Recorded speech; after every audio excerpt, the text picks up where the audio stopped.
Hi good morning. আপোনালোকৰ কেনেকুৱা? মোৰ ভালেই বাৰু। এয়া দেখিছেনে, ল'ৰা আৰু মই আজি ৰাজগড়লৈ উলিয়াইছোঁ। ৰাজগড়লৈ কেলৈ যাওঁ আপোনালোকে গম পাইছেনে? কেনেকৈ গম পাব মই যদি নকওঁ? চাওকচোন, ৰাজগড় আহি মই এয়া ক'ত সোমাইছোঁ নিশ্চয় দেখিছে। আৰু ইয়ালৈ অহাৰ লগে লগে আপোনালোকে গম পাইছেই মই কি ল'ব আহিছোঁ। চাওক, মই আজি স্কুটি এখন ল'ব আহিছোঁ। বাৰু ব'লকচোন, স্কুটিখন কালাৰটো কেনেকুৱা চাওঁগৈ।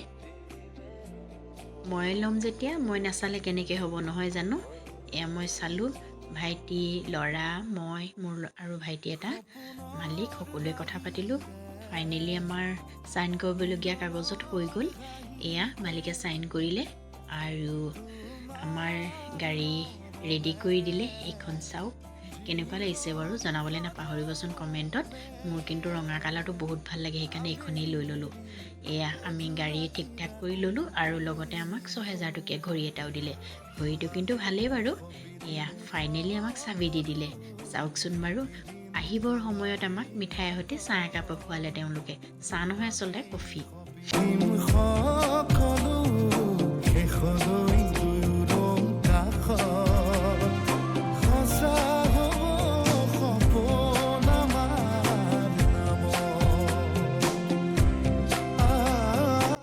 বহুদিনীয়া আশা এটা পূৰণ হ'ল। এয়া ল'ৰা আৰু ককায়েকে স্কুটি লৈ ঘৰলৈ বুলি ৰাওনা হ'ল। অৱশেষত স্কুটিখন আহি ঘৰ পাই গ'লহি। এয়া চাওক, অলপ পূজা পাতল কৰি লৈছোঁ। আচলতে ঘৰলৈ নতুন বস্তু এটা আহিলে পূজা কৰিবই লাগে নহয় জানো বাৰু। এয়া মই অকণমান ধুই পূজা কৰি লৈছোঁ।